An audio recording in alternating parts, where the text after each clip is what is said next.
Сәлем әлем, Караван Кизет медиа порталында жаңа подкаст, жаңа сұхбат. Эфирде мен Ғалымжан Сәңкібаев. Бүгін менің қонағым профориентолог, қазақ энциклопедиясының директоры Жадыра Тойбай. Біз бүгін Жадыра Тойбаймен бірге ұбт туралы, жалпы мамандық таңдау жайлы, қазақ энциклопедиясы туралы сөйлесетін боламыз. Олай болса, біз бастаймыз. Жадыра ханым, қош келдіңіз. Қазір ұбт туралы да, мамандық таңдау туралы да сөйлесеміз. Ең бірінші бірақ сіздің жаңағы дұрыс айтып тұрмын деп үміттенемін, профориентолог туралы айтып өтсеңіз, осы мамандық туралы, осы маман туралы. Енді профориентация ол жалпы адамдардың мамандық таңдауға арналған сала ғой. Осы енді біз енді қазақшалап оны мамандық таңдау деп айтып жатамыз, бірақ енді кәсіби оның атауы ол профориентация, және сол мамандық таңдауда көмектесетін маман ол профориентолог деп аталады. Енді біздің елімізде енді белең алып келе жатқан сала. Өйткені осы уақытқа дейін мамандық таңдау дегенге жалпылама қатты назар аударылмай келе жатты. Ал неге біз мамандықты дұрыс таңдауымыз керек? Енді ойлап қарасаңыз, біздің өміріміздің 1/3 бөлігі жұмыста өтеді екен. Егер де 24 сағат алатын болсақ, мысалы біз 8 сағатын ұйықтаймыз, 8 сағатын мысалы еңбек кодексі бойынша енді адамдар жұмыста өткізу керек. Сонда ар жағында бізде 8 сағат қалады. Ол 8 сағатымыз енді өзіміздің отбасымызға арнаймыз, достарымызға, хоббиіміз деген сияқты. Ал ең маңызды, ұйқымыз мысалы түнде өтіп жатыр. Сонда біздің жұмыста өтіп жатқан жалпы мына табыс тауып мақсатында жүрген уақытымыздың барлығы күндізгі уақыт екен. Бір сондай біздің ең бір белсенді, энергиямыз толы уақытымызды біз жұмыста өткізіп жатырмыз. Ал енді осы 8 сағатымыз сонда егер біз жұмысымыз өзімізге ұнамаса, біз егер мамандық таңдауда қателесіп, сол салада мысалы егер ұнамаған жұмысымызда жүрсек, әрине ол жерде бір карьерный рост болудың өзде қиынға туындайды ғой. Өйткені адам өзі қаламай, барғысы келмей жүрсе, оның жалақысы да бір оның көңілінен шықпай жатады. Және жұмысын шын жүректен істемей жүрген адамдарды енді басшылықта солай қарайды. Ол сол сала уже сол бір штатқа мысалы компанияны егер бүтіндей алатын болсақ, біз ойлаймыз ғой, ол компанияның басшылығы оны алға сүйреп келе жатыр деп. Оның дамуы бір басшылыққа байланысты. Негізі олай емес. Ол компаниядағы немесе сол саланың дамуы ол ішіндегі бүкіл кадрға байланысты. Бүкіл кадр егер өзінің функциясын, жұмысын жақсы атқаратын болса, онда сол компания, сол сала дамиды деген сөз. Яғни егер сол компанияның ішінде өзінің жұмысына барғысы келмей жүрген адамдар болса, әрине ол өзінің өміріне, денсаулығына да зиян, психологиясына да зиян, не табыс өспейді, не карьерасы өспейді деген сияқты. Былай қарағанда өмір бір темпте, бір жалақыдан келесі жалақыға өтіп жатқандай сезімде болуы мүмкін. Сол үшін егер ал мамандығын шынымен дұрыс тапқан адамдар бір жұмысына енді айтып жатады ғой, на работу как на праздник деп. Бір жұмысына шын көңілмен барып, сондай адамдарды қарасаңыздар, бір қызметте тез өсіп жатады. Өйткені оған бір жұмыс істеп жүрген сияқты емес, күнделікті бір өзінің бір мерекелік бір мекемеге бір барып жүргенде сезімде болады ондай адамдар. И оның барлығы міне сол осы өзінің мамандығы оның өміріне солай әсер етіп жатады. Сонда енді глобально алып қарасақ, мамандықты да дұрыс таңдау әрине қандай маңызды екен көріп отырмыз да осы жерден. Мынадай сұрақ бізде өте көп қой, дегенмен де жаңағы грантқа қосып ал дұрыс деген сияқты, немесе ата-анасының кеңесі бойынша түсіп кететіндер. Бізде енді негізінде процесс былай жүреді. Біз үшін қазір бірінші орынға ұбт мәселесі шығады, мектеп кезде жүрген кезде оқушыларға. Сол ұбт-ға дайындаламыз біз бірінші. Сонда біз бірінші ұбт-ға дайындаламыз. ұбт-ны тапсырғаннан кейін ол кезде енді біз 2 бейіндік пән бойынша таңдап тапсырамыз ғой. Сол пәнмен барамыз да біз, содан кейін барып, біз балымыздың нәтижесімен жоғарғы оқу орнына барып тұрып, сол жерде тұрып біз мамандық таңдаймыз. Өйткені біздің бейіндік пәнімізге қандай мамандықтар сай келеді, немесе біздің балымыз қай мамандыққа жетіп тұр грантқа, соған біз тапсырамыз. Сонымен түсінген өз мамандығымызды сол жерде кемінде 4 жыл оқып шығамыз. Енді қараңыздар, мамандық қандай маңызды нәрсені біз ең соңында таңдаймыз. Негізінде ең бірінші біз мектепте жүрген кезде бала мамандық таңдау керек бірінші. Мамандығын таңдайды, өзінің мамандығы, одан кейін оған бір туыс келетін мамандықтар. Мысалы, журналистикаға түскісі келсе оның режиссері бола ма, сондай бір түсінік жасау керек та балаға. Профориентологтар негізі сондайға арналған түсіндіріп отыру керек. Немесе мысалы актрисаға барғысы келетіндер, актрисаға мүмкін оның бір қандай да бір данныйлар жетпей жатуы мүмкін. Онда оған туыс келетін мынандай мамандықтар бар деген, бәрібір сол салада жүресің деген сияқты түсіндіріп, біздің елімізде мысалы 175 мамандыққа оқытады, 175 білім беру бағдарламасы бар. Ал бірақ кез келген бір адамнан сұрай қалсаң, бас аяғы бір 20-25 мамандықты айтып береді. Өйткені біз өзіміздің бізді қоршап жүрген адамдармен араласқанымызға байланысты сол мамандықтарды ғана біліп жүреміз. Ал бірақ бізде 175 мамандық бар. Соның алдын ала біз бала мамандықты таңдау керек. Таңдағаннан кейін сол мамандыққа апаратын бейіндік пән шығады. Сонда сол бейіндік пәнге дайындалады. Мысалы, ол дәрігер болатын болса, оның бейіндік пәні бар. Сол пәндері бойынша дайындалып келеді, ұбт-ға барады. ұбт-ны тапсырады, ұбт-дан кейін барып жоғарғы оқу орнына құжатын тапсырған кезде ол бала уже біліп тұру керек қай мамандыққа бара жатқанын, және сол мамандыққа тапсырады. Балы жетпесе соған келетін туыс мамандықта тапсырады. Сонда мамандық таңдау ол осыдан бірнеше жыл бұрын ол мамандығын таңдап қоятын болады. Сонда мамандық деген ол ең соңғы процесс болмайды, ол ең маңызды, ең негізгі баста тұру керек бізде. Неге бізде енді ұбт алдыға шығып кеткеннен кейін барлығымыз ұбт-ға дайындаламыз, ұбт стресс сыйлайды, мысалы, енді стресс алады балалар. Ол сондай бір маңызды, ключевой бір роль атқарып кеткендігі соншалық, сол ұбт-дан өтпей қалсам, бітті, осымен менің өмірім бітті. Енді ары қарай жылжимын деген сияқты, оларда да ары қарай жылжу үшін адамда бірнеше варианттар болу керек қой, мысалы. Сол нәрсе жоқ болады. Өйткені ұбт өте біз маңызды процесс. Негізі ұбт ол жоғарғы оқу орнын түсіретін бір билет деген сияқты ғой. Ол мына ал енді жалпы біздің өміріміз алатын болса, ол кішкентай ғана сынақ. Біздің өмірімізде әлі қандай сынақтар келе жатыр, мысалы, оны ешкім білмейді. Оның қасында ұбт кішкентай, бірақ енді өзінің жасына байланысты әрине сол 16-17 жасында ұбт деген бір ең үлкен нәрсе, үлкен бір сынақ сияқты. Мектеп оқушылар үшін ең үлкен проблема шығар. Сөйтіп жатады. Енді соңында бағана балы жеткенге түсу деген сияқты. Көбінесе әйтеуір грантқа түссем болды деп жатады. Грантқа түсіп алып, қазір жоғарғы оқу орындарының басты проблемаларының бірі екінші курста балалар тастап кетіп жатады. Өйткені бірінші әйтеуір елден ұят болмасын деген мақсатта, ата-анам үмітін ақтай алмады деп тағы да айтпасын деген сияқты мақсатта әйтеуір ілініп түсіп алады да.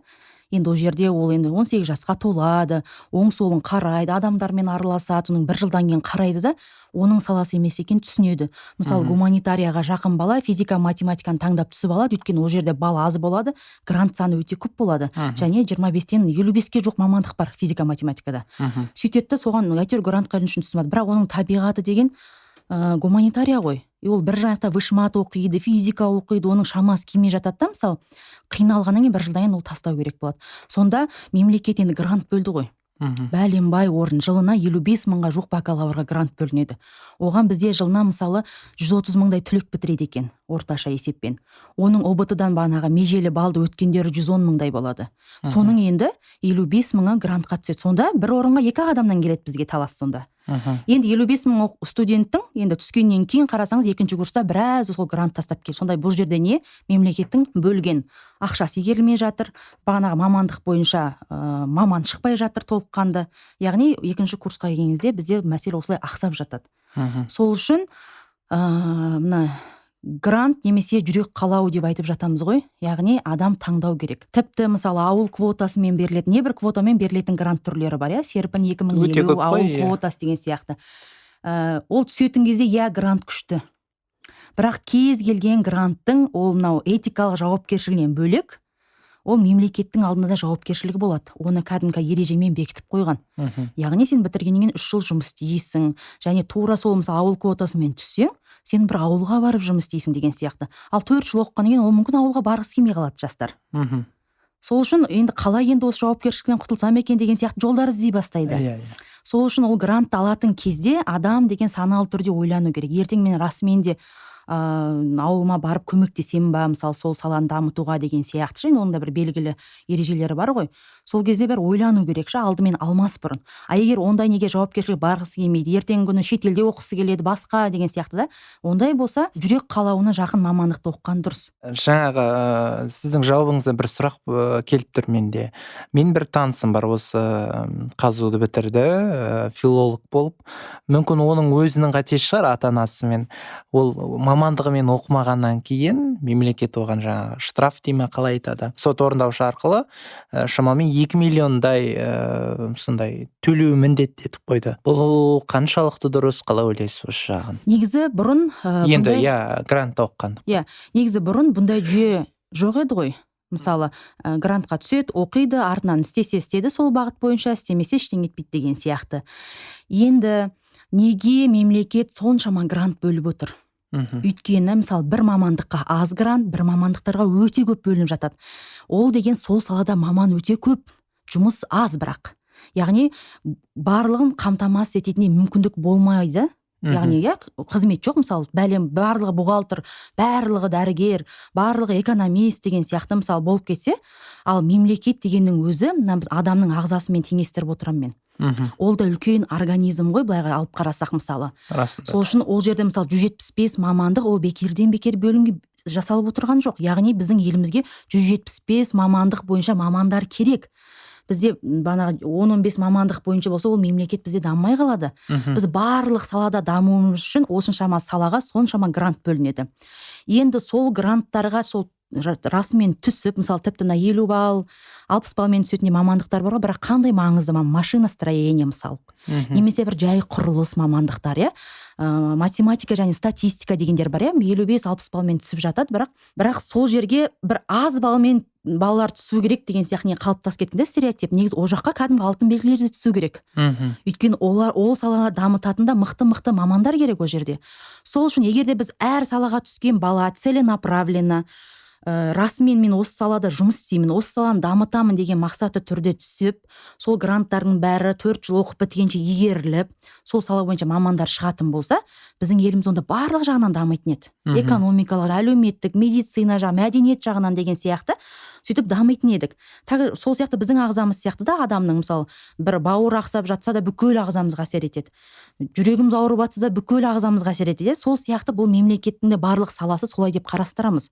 Және мемлекет оған тегін грант бөліп отырған жоқ. Енді грантқа түстік, оқығаннан кейін, енді осы біраз жылдан бері сондай жауапкершілік келіп қойды. Түскеннен кейін сол салада міндетті түрде жұмыс істеу керек. Өйткені саған біреу ақша бөлді ғой. Мысалы, қазір әке-шешең ақылы оқытатын болса, 4 жыл бойы соны біліп жүресің.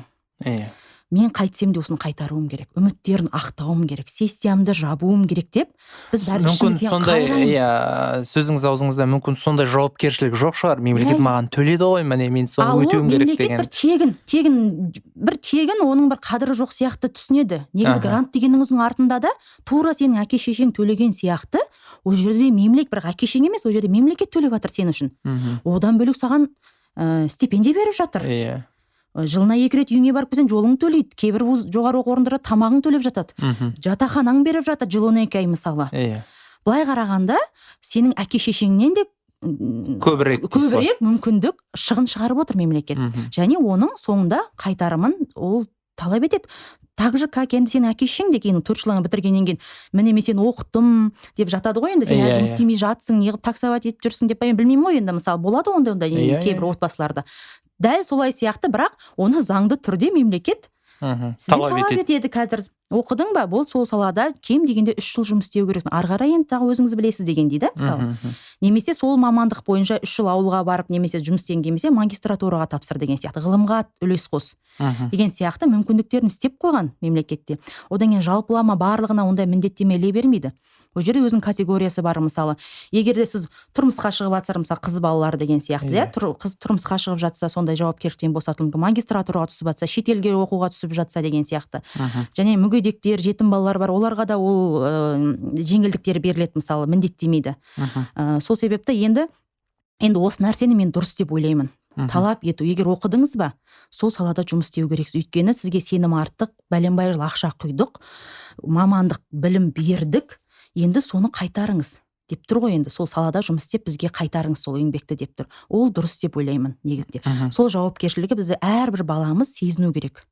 оқуға түспес бұрын сол жауапкершілік ода болса, ол сол сала да дамиды, ол өзінің мамандығын да тамады. Жалпы осындай мамандық таңдау деген нәрсеге үлкен жауапкершілікпен бала да ата ана да қарайтын болады. ұбт туралы биыл енді ұбт болып жатыр, өзіңіз білесіз. ұбт болатын кезде қандай да бір анализ жасайсыз ба өзіңіз? Қазір жалпы қалай болып жатыр бұл ұбт? Мүмкін бір таныстарыңыз арқылы деген секілді, сізге келіп жатқан балалар арқылы. Биылғы ұбт-ның енді үлкен бір ерекшелігі ол ұбт-ның электронды форматқа өтуі. Бұрын мысалы қағазға белгілеп отыратын еді ғой. Қазір енді бәрі компьютердің алдында отырып белгілейтін болып жатыр. Бұл да енді былай қарағанда үлкен өзгеріс болды. Өйткені қағаз жүзінде үйреніп қалғаннан кейін, ал компьютерге бетпе-бет отырған кезде ана жердегі жалпы атмосфера ішіне кірген кезде оның барлығы әсер ететін болады. Сол үшін бірінші, екінші ұбт-ларда балаларға өте қиын болды. Біліп тұрған сұрағына жауап бере алмай жатты. Одан кейін қазір мысалы 120 сұрақ беріледі, бірақ 140 балл жинай аласың одан. Сонда бір сұрақта 2 дұрыс жауап болып жатады. Немесе сол дұрыс жауапты мүмкін сіз біреуін белгілесеңіз, біреуінде 2 балл бар, біреуінде 3 балл бар деген сияқты. Яғни оның бір бағалау жүйесі де қазір өзгеріп тұр. Сонда 120 сұрақпен тапсырып 140 балға дейін жинауға болатын мүмкіндігі бар. Енді ұбт алдындағы үлкен бір қорқыныш болады. Сөйтетті ұбт-ға дайындалып жүреді балалар, бірақ бағанағы қорқыныш, егер біздің басымызды, көз алдымызға, миымызды елестететін болсақ, көп бөлігін қорқыныш алып тұрады да. Кішкене аз бөлігіне біз балалар білім алып жатыр, дайындалады, қосымшаға барады да. Бірақ ұбт қалай өтеді, қалай жинаймын, ата-анам үмітін ақтаймын деген қорқыныштан үнемі азалап тұрғаннан, сен қанша жерден мына жақтан білім егергеніңмен қорқыныш болып тұрса, ол білім саған қонбайды. Қонбайды. Және сол дайындықпен алады ертең ұбт-ға кірген кезде ана жақтағы атмосфераның өзі әсер етеді. Сол үшін де енді қазір алдын ала апарып, ішін көрсетіп, пробный тесттер тапсыртқызып деген сияқты жасап жүр ғой, өйткені бала білу керек. Енді биыл тапсырғандардың ішінде мысалы айтып отырады, сұрақты тастап кетіп, кейін артқа келіп, қайтадан сол сұрақты белгілеуге болады. Мысалы, өтіп кетесің. Енді кейбіреу сол шатасып артқа келе алмай жатады. Енді өйткені компьютерді қолдану енді барлығы бір деңгейде қолдана бермейді ғой. Өзіңде бір несі бар ғой, оғанда да білім керек деген сияқты. Біздің университеттегі емтихандар сияқты шығар, қазір біз компьютер арқылы тапсырамыз ғой. Енді мектеп оқушылары солай тапсырып жатыр дегендей. Бірақ енді өзі үшінші, енді қазір төртінші, енді соңғы екі маңызды ұбт бар ғой. Соның енді екіншісі қазір өтіп жатыр, осы маусым айының соңына дейін. Екінші гранттар конкурсына тапсыра алатын ұбт өтіп жатыр. Сол үшін ұбт-ның алдында міндетті түрде кесте керек деймін мен. Баланың кестесі болу керек. Қай уақытта оның бәрін зерттеп, мысалы, таңертең 8-мен түскі 12-ге дейін ол дайындалу керек деген сияқты. Ұйықтап жатпай, ол кезде өйткені таңғы 8-мен 12-ның арасында ақпаратты қабылдау адам миының бір сонда ең белсенді жұмыс істейтін уақыты. Сол уақытта дайындалып, түскі уақытта бала серуендеп демалу керек. Одан кейін кешкі уақытта тағы бір ұйықтардың алдында бір 2 сағат уақытын бөлу керек деген сияқты. Одан кейін баланы үйдегі жұмыстардан, басқа да бір жауапкершіліктерден босату керек. Және үнемі балаға сен осы ұбт-ын тапсыра алмай қалсаң да, біз сені бәрібір жақсы көреміз. Саған біз жәрдемдесеміз деген сияқты қолдап қою керек дейсіз ғой. Қолдау керек балаға. Қолдау керек. Сонда осының бәрінде ол қорқыныш болмайды. Дайындық процесс сөйтіп өту керек. Және ұбт-ға келген әрине міндетті түрде болады қорқыныш, бірақ сол қорқынышты ол қорқыныш болу ол негізі қалыпты жағдай жалпы. Өйткені бізде кезде қорқу сезім бізде болмаса, біз ыстық суға күйіп қалатын едік деген сияқты, суықта қатып қалар еді деген сияқты.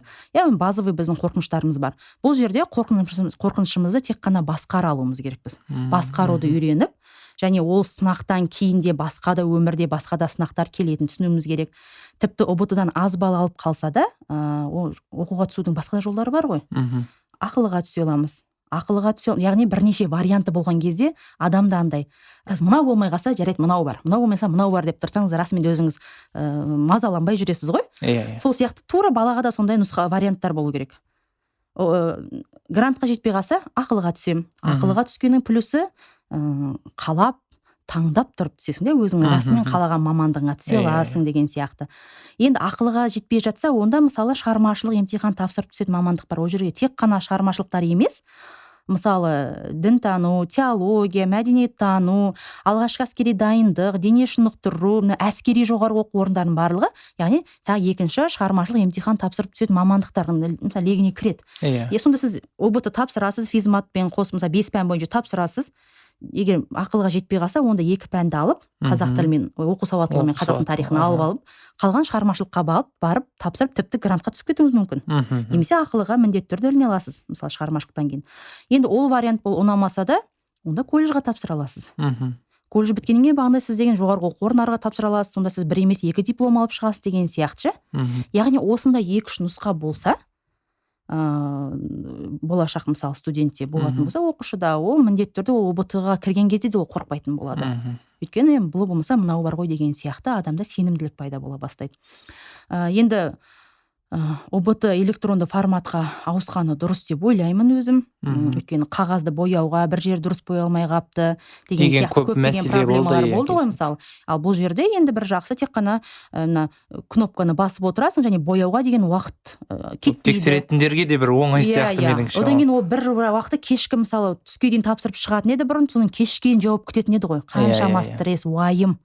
Ал бұл жерде тапсырдың, кнопканы бастың, бірден саған нәтижесі шығады. Демек дәл біз сол университеттегідей болып тұр ғой емтиханда. Дәл нәтижесі шығады. Шыққаннан кейін сен 30 минуттың ішінде егер көңіліңнен шықпаса, кейбір сұрақтарға дұрыс жауап бердің, бірақ мына дұрыс шығармады деген сияқты бір күмәніңіз болса, бірден апелляцияға беру мүмкіндігі бар мысалы. Яғни барлығын осы процесс тез арада өтеді, ондай стресс, переживание деген ондай болмайды.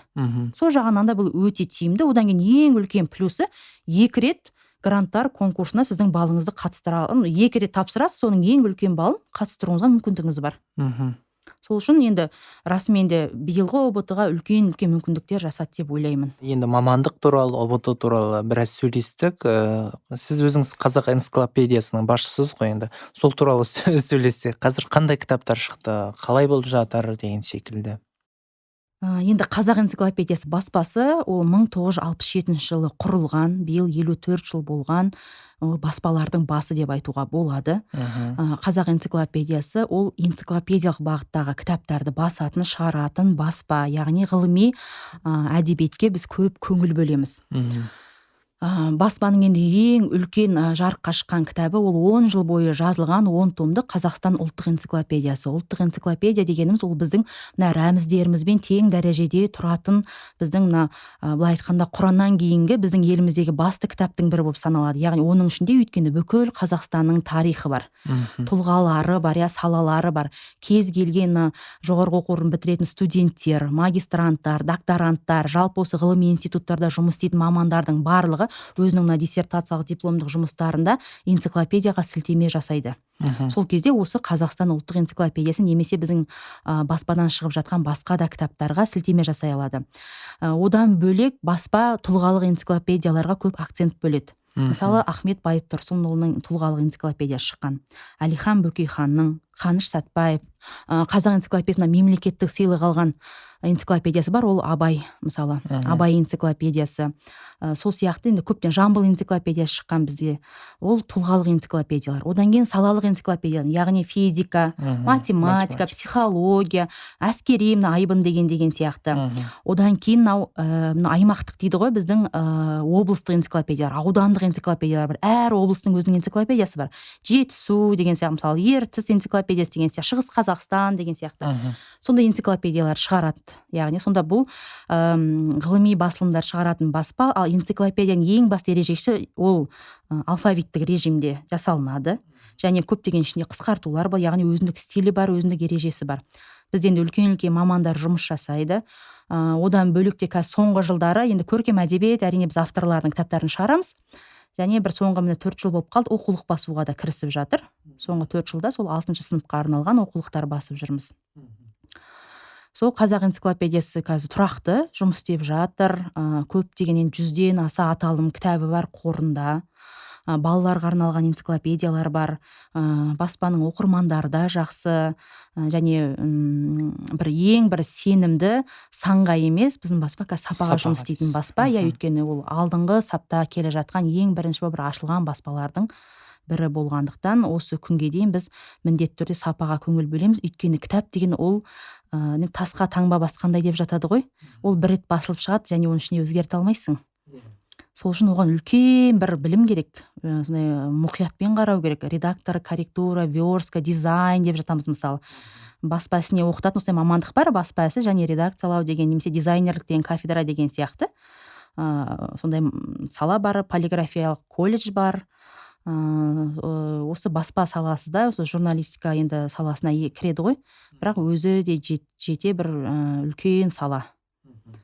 Бұл жерде өңкей сондай білімді азаматтар жұмыс істеп жатыр. Қазір қандай бір кітаптар, мысалы қандай да бір тұлғалар туралы жоспарланып жатыр? Біздің енді қазір ең басты мақсатымыз осы Қазақстан ұлттық энциклопедиясын жаңарту. Өйткені баспа біз көп халықаралық кітап көрмелеріне қатысамыз. Сол кезде барған кезде әр ел қалындай энциклопедия басып жатыр деп қызығушылық танытамыз. Енді осы былтырғы өткен осы пандемияның алдында соңғы рет Мәскеуде көрме өткен кезде сол жерде мысалы Ресей 35-ші томын жазып жатыр екен.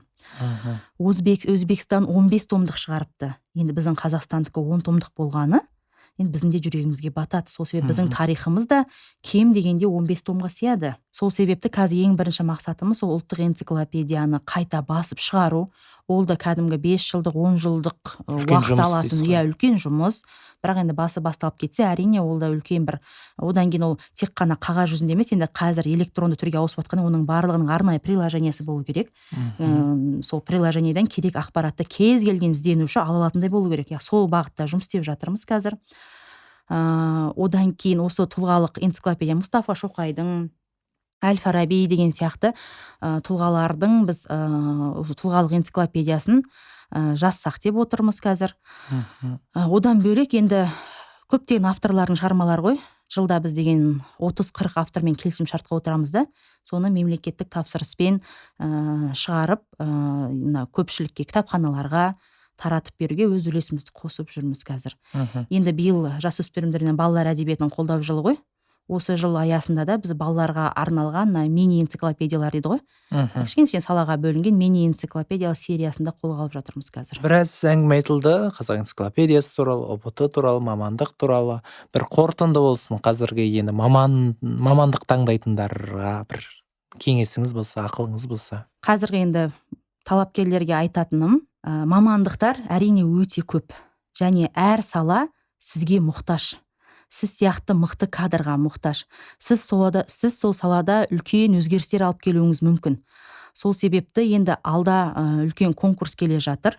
Және қандай балл жинасаңыз да, сол балыңызбен өзіңіз қалаған мамандыққа грантқа түсіп жатсаңыз, немесе ақылға түсіп жатсаңыз, яғни сіздің сол салаға қандай мен үлесімді қоса аламын деген үлкен мақсат болса деймін. Одан кейін енді айтып отырмыз ғой, мысалы мамандық таңдау біздің адам өмірінің үлкен бір бөлігін алады деп. Сол себепті қазір бір 4 жыл адасып оқығанша, немесе бір ілініп салынған бухгалтер, экономист болғаныңызша, мүмкін сізден мықты сантехник шығатын шығар, электрик, аспазшы, технолог шығатын шығар. Мысалы атомный физикадан бір маман шығатын шығар, немесе машина құрылысы, архитектор, дизайнер шығатын шығар. Яғни көпшілікке танымал емес мамандықта сіздің мықты тұсыңыз сол шығар. Яғни сол мықты тұсын табуға тілектеспін. Тек қана грант деген ниетпен емес, расымен осы саланың маманы боламын деген ниетпен оқуға тапсыруларына тілектеспін. Одан кейін гранттың жауапкершілігі бар екенін ұғынып, оның моральдық тұрғыдан да, материалдық тұрғыдан да соның қайтарымы болатынын да үнемі есте сақтаған жөн деймін. Енді ата-аналарға айтатын, әр балаңыз сіздің индивид, сіздің балаңыз ешкімге ұқсамайды, және сіздің балаңызға ешкім жетпейді. Балаға әрдайым қолдау көрсетіңіздер, өзіне таңдау жасауға мүмкіндік беріңіздер. Өйткені сіздің балаңыз да осы мемлекеттің бір бөлшегі, және тіпті осы мемлекетті басқаратын тұлға болуы мүмкін. Сол үшін енді алдағы осы өтетін ұбт-лар сәтті өтсін. Міндетті түрде осы профориентологтардан, немесе қазір әлеуметтік желіде де ақпарат көп, ізденісте болыңыздар. Өйткені мамандық таңдау дегенде бірінші орынға қойса, басқа жалпы осы мамандық таңдау процесінде ғана бірінші орынға қойып, кейін соған бана айтып отырмын, одан кейін сол мамандық бойынша бейіндік пән шығады, одан кейін бар жоғарғы оқуға тапсырған кезде еш қиналмайсыздар. Және өткен жылғы статистикаға әрдайым көңіл болу керек, өйткені оны логиканы қосу керек. Грантқа тапсыратын кезде 4 мамандық, 4 жоғарғы оқу орнын белгілейтін кезде қай жоғарғы оқу орнына неше балмен түсіп жатқан бәріне анализ жасау керек. Сол Алла сәтін салсын. барлығы өз мамандығын адаспай тауып сол салада мықты маман болып шығуына тілектеспін. Сіздерге де шақырғандарыңызға көп көп рахмет. Мен көп рахмет сізге, Жадыра. Бүгін қонақта болған профориентолог, қазақ энциклопедиясының басшысы Жадыра Тойбай. Сіздермен бірге болған мен Ғалымжан Сәңкібаев және Караван Медиа порталы. Караван әрдайым жаныңыздан табылсын.